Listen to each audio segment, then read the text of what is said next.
Ainda tem muita gente aí querendo fazer guerra cultural, guerra psicológica. Então, meu filho, faz o seguinte, para. Guerra cultural é na cultura, meu filho. Guerra cultural é para quem tem cultura.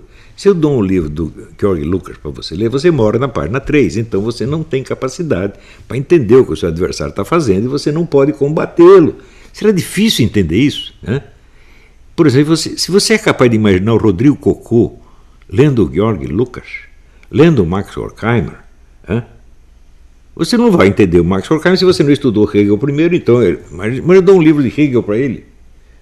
O que é isso, meu Deus do céu? Olha, eu que não sou nada burro, né? Eu só me tornei capaz de ler Hegel depois de que eu li muita coisa que o Benedetto Croce escreveu sobre ele. Que o Benedetto Croce é um escritor maravilhoso e aquilo tornava inteligível o Hegel. Daí eu voltava no Hegel e falava, agora entendi o que ele estava falando. Então não é uma coisa fácil, né? Então, agora, você não pode dar Benedetto Croce para esse cara ler porque eles não lêem italiano, porra, né? Você lê português e espanhol, português e portunhol. Esse aí é o limite extremo. Então, como é que você vai fazer uma coisa dessa, né? Eu pego esse pessoal e boto assim, a Débora Barbosa na frente deles, a Débora Barbosa acaba com eles, né? Porque ela tem cultura, ela não tem experiência da vida e, portanto, ela exagera, às vezes ela mede as coisas erradas, mas ela tem cultura e eles não têm. Ela lê coisas. Você imagina, outro dia ela estava lá mostrando o livro do John Dee, que era o astrólogo da rainha, né, no tempo de Shakespeare, e que era o chefão intelectual da Inglaterra. E mostra coisas, vamos dizer, que eu mesmo sabia, falar, olha, o Newton tirou as suas teorias do John Dee. O John Dee era astrólogo alquimista, é um macumbeiro mor da Inglaterra. E foi dali que o Newton tirou a ideia da gravidade, que o próprio Newton dizia que não sei o que é isso. Até hoje ninguém sabe que raio de coisa é a gravidade. E o negócio que ninguém sabe o que é, nos é oferecido diariamente como explicação de tudo. O negócio está bom pra caramba, né? Também, se você pensar no negócio da física quântica, né? Tem o Brian Ridley, que é um dos maiores físicos ingleses, e disse até, ninguém entende o que é isso. A gente mediu umas coisinhas e observou que é assim que acontece. E isso aí é a física quântica. Nós não temos a menor ideia do que isto seja. Então, há quanto tempo nós estamos lidando com conceitos que ninguém sabe o que é? Não é incrível? Quer dizer, você mediu um fenômeno e observa que ele se repete. E você não sabe que raio de coisa é. Eu me lembro que eu tinha um colega no ginásio que ele fazia assim comigo. Ele disse, você sabe o que é isso? Eu falei, não. Ele disse, eu também não sei, mas lá vem outro. Muita ciência consiste nisso. A ciência hoje em dia consiste exatamente nisso. Lá vem outro treco que eu não sei o que é. Então, não se exige mais a condição número 1 do conhecimento, que é a sua inteligibilidade. Ora, você descrever um negócio que você não sabe o que é, não é uma resposta ao problema, é a primeira formulação do problema. Não é isso? Um treco que você não sabe o que é, você pode narrar e pode descrever, para quê? Para ver se você chega a entender o que é. Isso quer dizer que a mera descrição de um fenômeno que você não sabe o que é, não é ciência ainda. É um começo de ciência. Né? Ciência será quando você tiver entendido o processo. Né? Então, o pessoal toda hora usa conceitos assim e às vezes não percebe. Outro dia vendo... Engraçado, estava vendo um programa, eu assisto vídeos pró e contra a Terra plana, né? Então outro dia eu fui ver um contra a Terra plana, um negócio chama-se Astros e Música, um treco assim. O cara parece que é um aviador. E ele fala uma coisa certíssima, porque o pessoal da Terra... Eu não me interesso muito por esses argumentos, só estou interessado no argumento dos barquinhos no horizonte. Mas de vez em quando cai outra coisa na minha mão, eu não posso me desinteressar. O pessoal da Terra plana diz o seguinte: sai um avião daqui, da Terra plana, então, se o avião não ficar ajustando a sua ponta para que ele acompanhe, né, a esfericidade da Terra, ele vai sair em linha reta e vai embora.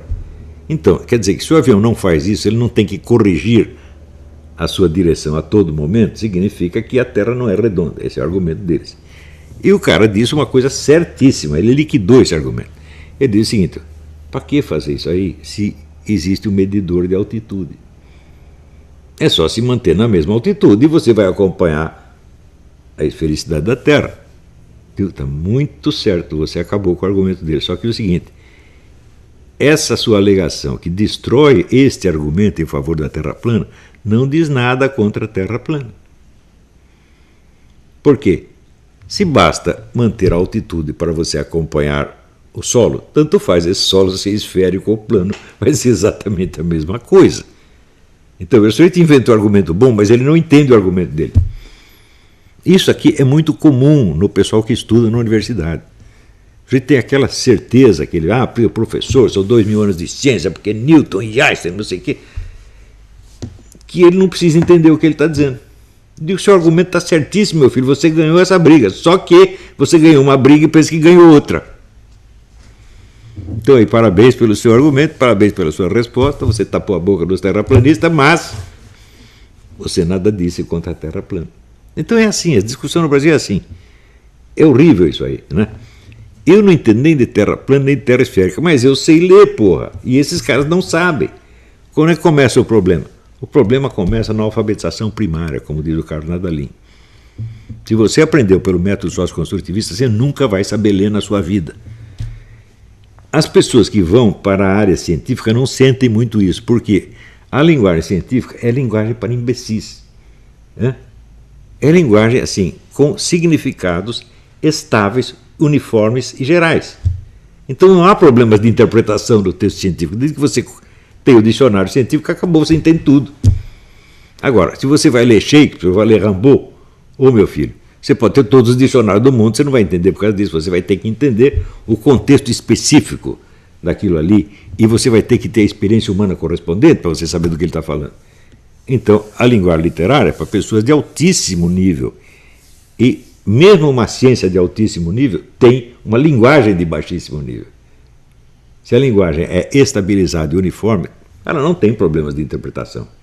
Se você vai ler um livro de física, eu digo, não há problema nenhum de você entender o livro desde que você saiba o significado dicionarizado de cada termo. Então é só comprar um dicionário de ciência e pronto, você entende tudo. Né? Agora, vai ler o Rimbaud com o dicionário na mão. Não vai te ajudar em nada. E este é o problema. O tipo de alfabetização que esse pessoal recebeu só serve para ler textos de tipo científico, que são, na verdade, são os mais fáceis. Não se iluda, veja, uma coisa é a dificuldade da ciência em si, outra coisa é a dificuldade da sua linguagem. Então, por exemplo, para você, sei lá, estudar altas matemáticas, claro que é difícil, mas o vocabulário usado é de uma simplicidade infantil, pueril, na verdade. Tá certo? Porque ciência só usa termos científicos. Termos científicos são aqueles que têm um significado estabilizado e imutável. Então, uma vez que você aprendeu a ler no método socioconstrutivista, você nunca vai conseguir ler Rimbaud, nem Balzac, que é mais simples, você vai conseguir ler, nem Shakespeare, nada disso. Você não vai entender nada do mundo literário e da linguagem do dia a dia. Você não vai entender nem a linguagem do jornal, você vai entender. Você lê uma coisa e entende outra. Tá certo? Isso a gente vê acontecer diariamente entre os jornalistas brasileiros. Então, veja o que aconteceu aí com o pobre do Josias Teófilo. Saiu aí. O Josias Teófilo está embolsando o dinheiro da Ancine para fazer um filme sobre o Bolsonaro. Bom, no tempo que eles embolsavam bilhões para fazer filmes sobre Lula, etc., ninguém achava ruim. Mas, primeiro, o filme não é sobre o Bolsonaro. O filme é sobre tudo que aconteceu depois dos movimentos de 2013. E, em segundo lugar, o Josias não recebeu, nem vai receber um tostão da Ancine, por um motivo muito simples. A Ancine, só o que ela deu para ele foi uma autorização legal para ele coletar patrocínios privados. Então ele chega lá no patrocinador, aqui, seu Olavo, o senhor que é um bilionário, está aqui a autorização, tenho autorização do governo para pedir o seu patrocínio, o senhor vai me dar ou não vai dar? O cara lê lá, não vou te dar, porque o seu filme é uma merda. Pronto, acabou. É isso que a Ancine deu para ele. A Ancine só provou que o pedido dele é legal. Todo mundo noticiou que ele está recebendo dinheiro da Ancine. É sacanagem? Em parte é sacanagem. Se for sacanagem, está até perdoado. Mas, em vez, não é sacanagem. O cara acha isso mesmo. Ele acha que a Ancine dá dinheiro para os caras. E assim vai. E o outro que foi informar para o Bolsonaro que Ancine estava dando dinheiro para fazer o filme sobre a Bruna Surfistinha. O filme foi feito em 2011. E sai no jornal isso, porra. Quer dizer, é uma coisa de uma burrice, de uma incapacidade, assim, aterrorizante, na verdade. Gente, nós estamos numa das fases mais complexas da história do mundo. Eu acho, por exemplo, que quem não tem aquele tipo de informação que a Débora Barbosa dá nos vídeos dela não vai entender nada. Muitas vezes eu acho que ela exagera, porque quando ela descreve os esquemas de poder, ela está baseando aqui, são as pessoas que mandam no mundo. Eu acho que essa expressão é completamente errada. Quem manda no mundo é Deus. Né? Eles querem ter o controle do mundo, mas eles estão tentando há 2000 anos. Eu digo, no que isto mudou a vida real dos seres humanos? Em muito pouco. Por exemplo, quantas pessoas, né, acham realmente que existem 3 sexos? É um número insignificante de pessoas, nas classes altas só. Mesmo essas dizem isso assim, como é que se diz? Meio gozação, né? Então, isso não afetou a vida humana, no mais mínimo que seja. Afeta a vida de certas pessoas que estão diretamente sob a influência dessas sociedades. Se você pensar, quantas pessoas pertencem a sociedades secretas? Né? Vamos pegar a menos secreta de todas, né? Que é a maçonaria. Né? Quantos maçons tem nos Estados Unidos? Parece que 5 milhões. Num país de 300 milhões de habitantes. Então a influência não é tão grande assim. Né? Mais ainda, muitos desses maçons são pastor protestantes, são outras coisas, quer dizer, também são cristãos, então já estão misturando uma coisa com a outra. Né? Eles estão infiltrados na igreja protestante para perverter tudo. Não, eles acham que não. Talvez o chefe deles lá em cima queira que eles façam isso, mas até chegar lá leva um tempo. Não é fácil assim, né? Então, os poderes mundiais não são tão poderosos quanto as pessoas imaginam.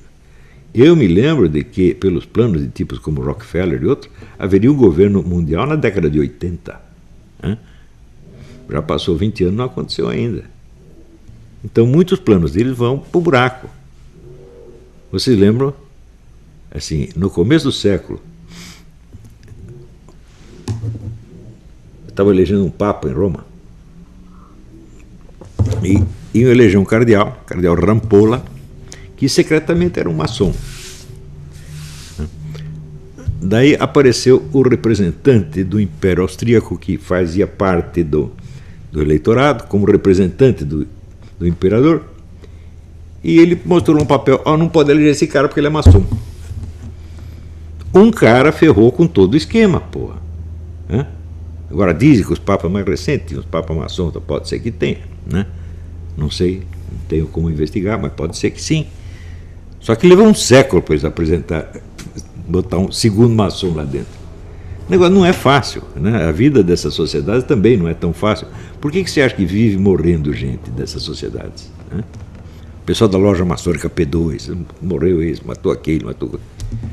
A vida deles não está tão fácil assim, né?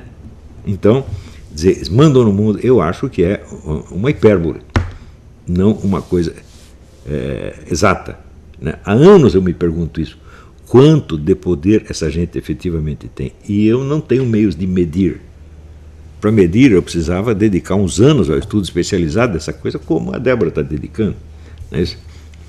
Mas eu não posso, eu tenho outras coisas para tratar, também não posso focar minha atenção nisso. Porém, uma coisa é certa.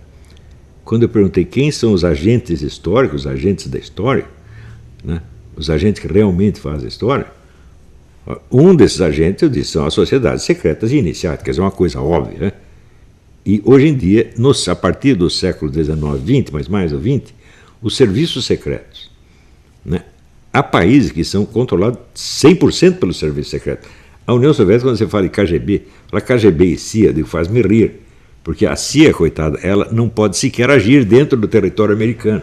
Ela só pode agir no exterior, assim como o FBI só pode agir no território americano e não fora. Mas a KGB controlava tudo, a KGB era dona do governo inteiro. A KGB controlava até que livros se podia publicar e quais não podiam. Quer dizer, a KGB comparado com a CIA é o elefante comparado com a formiguinha. E, no entanto, as pessoas sempre imaginam, né, esta equivalência por falta de conhecimento. Assim como outro dia apareceu um cidadão aí, dito de direita, conservador, comparando o Foro São Paulo com essa cúpula conservadora latino-americana. Digo, meu Deus do céu, o Foro é uma organização permanente que congrega quase 200 partidos políticos e tem grupos de trabalho toda semana se reunindo em toda a capital, né? E dinheiro que não acaba mais, dinheiro que saiu do BNDES, né? Bilhões saíram do BNDES para financiar isso aí, né? E a tal da cúpula é apenas um congresso que se realizou uma vez. Quer dizer, não é uma organização, ele foi um acontecimento, um evento. Como é que você vai comparar um evento com uma instituição permanente, né? Um evento que não tem nem dinheiro com outra que é bilionária, né? Quantos governos essa cúpula comanda? Nada. O Foro São Paulo comandava 12 governos, né? E nos países que não governavam tinha uma influência enorme. Portanto, é uma coisa absolutamente desproporcional. Mas a necessidade, veja, a necessidade mais extrema da mentalidade pequeno-burguesa é descrever tudo como se a luta política fosse um negócio equilibrado, né? Assim, tem a direita e tem a esquerda, eu estou acima das duas, né? Eu não me envolvo nessas coisas ideológicas, né? Então, claro que para isso ele tem que mostrar as duas forças com medida mais ou menos equivalente. Então, se você pegar, por exemplo, é a mesma coisa que você comparar, sei lá, né, os nazistas e os judeus, não é isso? Então, tem os nazistas e os judeus, é um conflito político. A única diferença é que os nazistas estão no comando das Forças Armadas e os judeus estão lá no campo de concentração morrendo. Essa pequena diferença, não é isso? Então, essa diferença entre esquerda e direita no Brasil foi assim. A esquerda dominava tudo e ainda domina quase tudo. Ao passo que o pessoal da direita tem o direito de abrir a boca. Você vê, se você pega o Globo, que é o maior jornal do Rio de Janeiro, você tinha 100 colunistas de esquerda e tinha um ou dois da direita. Mesmo assim, quando tinha o Roberto Campos é um cara muito moderado. Comparado com o que diziam dele, ele nunca vai falar mal dos outros dessa maneira. Daí, quando morreu o Roberto Campos, botaram eu no lugar. Daí eu comecei a falar umas inconveniências, contei do Foro de São Paulo, logo me tiraram. Então significa o seguinte, a realidade do comunismo, e portanto, o discurso anticomunista está proibido no Brasil, proibido em toda a mídia, proibido nas universidades. Quando que a direita teve isso? Por acaso, a ditadura militar proibiu o discurso esquerdista? Não proibiu lugar nenhum. De vez em quando ia lá, riscava uma materinha. Mas matéria de opinião eles nunca censuravam. Censuravam notícias que, segundo eles, podiam prejudicar a investigação das guerrilhas. E isso era tudo. Eu estava lá, eu estava no jornal mais censurado de São Paulo, que era o Jornal da Tarde. O chefe do jornal, que era o Rui Mesquita, não deixava nem o censor entrar. O censor ficava sentado numa mesinha na portaria, né? Uma vez ele teve a ousadia de vir até a redação, o Rui mandou, sai todo mundo, nós todos saímos, o cara ficou sozinho na redação. Então ele, para cortar uma materinha, ele tinha que pedir por favor, né? Agora, esse pessoal comunista, não, eles controlam tudo. Sobretudo na universidade. Me mostrem uma tese anticomunista que tenha sido aprovada, ou aprovada para exame em qualquer universidade brasileira nos últimos 50 anos. Não tem. Então, eles conseguiram proibir o anticomunismo. E daí o pessoal fica falando doutrinação comunista nas escolas. Fala, não, o problema não é bem esse. A quantidade de doutrinação que tem é pequena, ela não precisa ser grande. Basta você controlar, basta você impedir que o adversário fale, você nem precisa doutrinar ninguém, porque o pessoal vai para o seu lado quase que automaticamente. Também, doutrinação significa o seguinte, uma propaganda doutrinária. Propaganda doutrinária atrai discussão, meu Deus do céu. Então eles não usam mais isso. Leiam o livro do Pascal Bernardin, né, Maquiavel Pedagogo, você vê, os técnicas que são usadas agora são de modelagem comportamental, não passa pela discussão de ideias. Portanto, não passa por pregação nenhuma. Um ou outro professor mais inábil pode apelar para a pregação, mas ele é burro. O cara hábil, né, vai fazer assim, é como, né, aquela história contada pelo diretor teatral louco, como era? Esqueci o nome dele. Não, o outro, que tem um nome americano, nome inglês. Gerald Thomas. Contou maravilhado de uma universidade na Suécia que fez o seguinte, fez um teste. Então, olha, esse fim de semana vocês vão fazer um teste científico, vocês vão praticar sexo oral no seu colega ao lado e vão engolir o produto e depois vocês vão fazer um relatório. Né? Então, isso aí está mais que provado em psicologia, que se um sujeito aceita se submeter a uma experiência que contraria os seus princípios, em 80% dos casos ele vai mudar de princípios. Então, apareceu os 80 casos, não é ruim não, gostei, vou fazer de novo. O professor não disse para eles que o sexo oral é bom, não disse. Né? Ele simplesmente sugeriu uma experiência. É assim que se faz hoje em dia. São mudanças comportamentais, não passam pela discussão ideológica. Então, se eu usar a palavra doutrinação para isso, eu digo, bom, é muito otimismo. Doutrinação havia, por exemplo, dentro do Partido Comunista, depois que você já entrou, daí você é doutrinado, você tem que aprender a doutrina. Mesmo assim, a doutrinação era muito capenga. Né? Tem um aluno meu, muito querido, que reclamou de eu ficar elogiando a Débora Barbosa. Ele disse, mas ela fez uma previsão econômica muito errada sobre o negócio do dólar. Tal. Eu não falei para acompanhar as previsões dela, meu Deus do céu. Sobretudo previsões econômicas, eu nunca falei isso. Né? Se você perguntar para a Débora, você entende economia? Ela vai responder, não. O que eu estudo? Eu estudo serviços secretos e sociedades secretas. É isso que eu estou estudando. Este é o meu mestrado na faculdade que eu estou fazendo. É disso que eu entendo. Só estudo isso e conto o que eu sei. Mas é claro que às vezes tiro conclusões que vão além disso. Não é isso? Mesmo nessa área, ela pode cometer erros, mas acontece o seguinte, ela é a única estudiosa da área que está falando para o público brasileiro, para não dizer que é a única que existe no Brasil. Eu estudei esse assunto durante 30 anos, eu tenho aqui estantes imensas, cheias de materiais sobre isso aí. Mas o meu objetivo central não era dar curso sobre isto. O meu objetivo central foi formar pessoas. Né? Isso aí, a dona Ima de Macheville, quando leu o meu horóscopo, disse o seguinte, o senhor é um gênio da pedagogia, da educação. Falei, isso é o que eu quero ser quando eu crescer. Então, o meu negócio é educar pessoas. E isto, como demonstrou o Julius Stenzel no livro Platão Educador, diz, isto é a essência da filosofia. E o que Platão fez? Eminentemente educação, formar pessoas. A obra de Platão não são os diálogos, e também não são sequer, vamos dizer, os ensinamentos orais que ele deu. A obra de Platão são os filósofos que ele espalhou pelo mundo e continua espalhando até hoje. Você pode ler Platão e não chegar a conclusão nenhuma sobre qual era exatamente a doutrina filosófica de Platão, mas você vai sair educado para a filosofia, porque você vai ver o exemplo, a filosofia funcionando na sua frente. O que é o ensino da filosofia? É você ver um filósofo filosofando. Se não tem um filósofo vivo filosofando, professores de filosofia não adiantam nada. Eles vão se centrar sempre na doutrina, e sobretudo na doutrina escrita, e vão ficar anos esmiuçando coisinhas, né? Pega um texto lá de Leibniz ou de Schelling e fica o resto da vida esmiuçando aquele.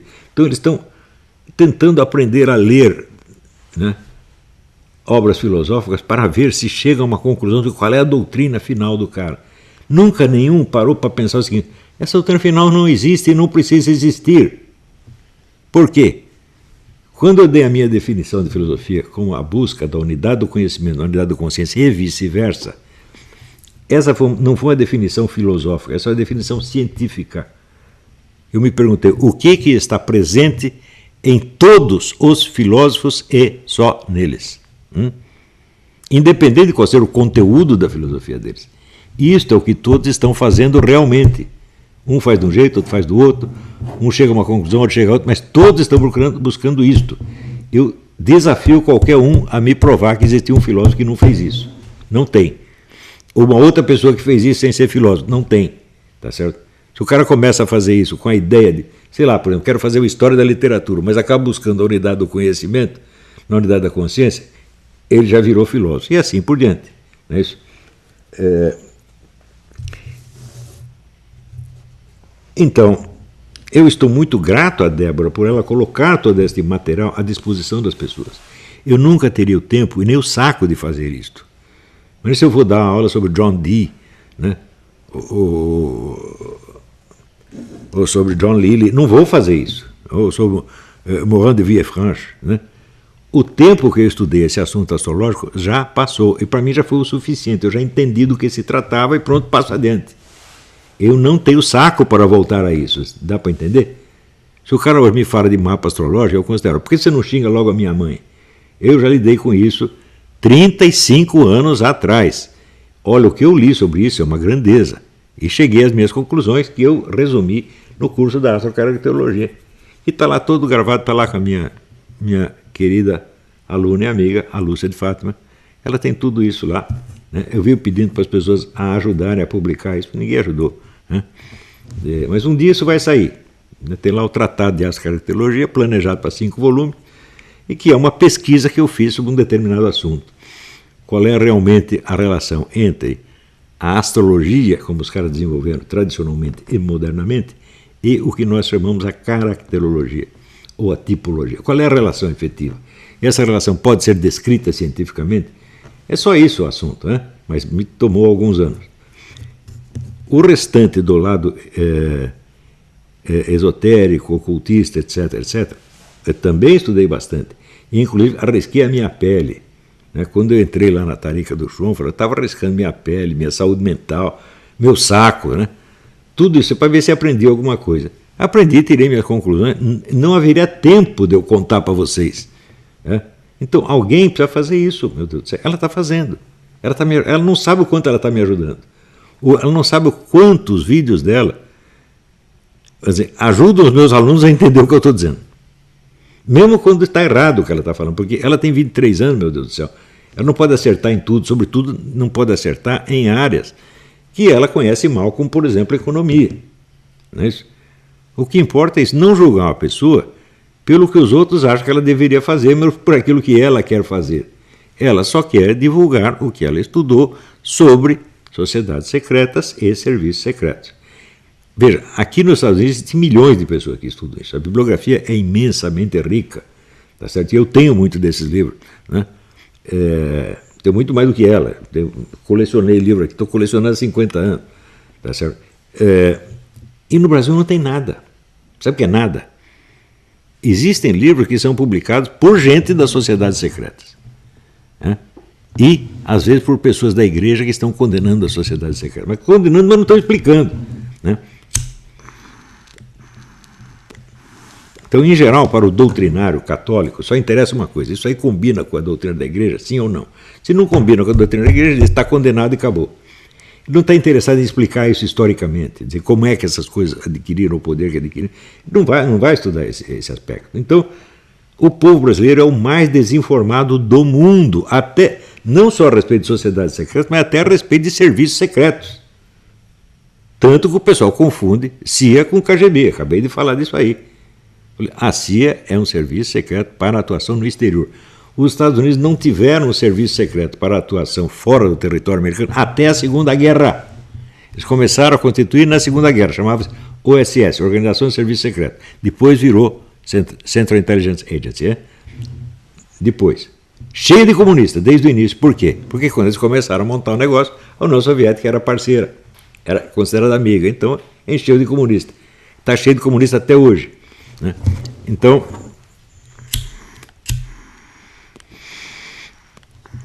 e no Brasil, a nossa ABIN, eu sei lá o que está acontecendo na ABIN. Né? Tá certo? Veja, já no tempo dos militares que tinham o SNI, o pouco de informação que eu tinha deles me mostrava assim, o nível intelectual muito baixo. Eu não acredito em o sujeito ser culto se ele não tem cultura literária. Porque a cultura literária é o domínio da linguagem. Se você não tem isto, você nunca vai entender coisa nenhuma. Você só pode ler. Por exemplo, livro de física você pode ler, claro, você vai entender. Tá certo? Mas se você entrar num problema de ciência política, você não vai entender. Porque você não tem, vamos dizer, a flexibilidade da linguagem. Você só consegue ler coisas onde as palavras têm significados estáveis. Onde o significado dicionarizado é tudo. Não é isso? Então, você não tem cultura literária, você não vai entender nada do que você está fazendo. Porque o pessoal, os intelectuais comunistas, todos os grandes intelectuais comunistas, até o próprio Karl Marx, tem uma cultura literária monstruosa. Karl Marx relia Balzac e Shakespeare todo ano. Aliás, o Eric Wegener também relê Shakespeare todo ano. É por isso que ele entende as coisas. Né? Então,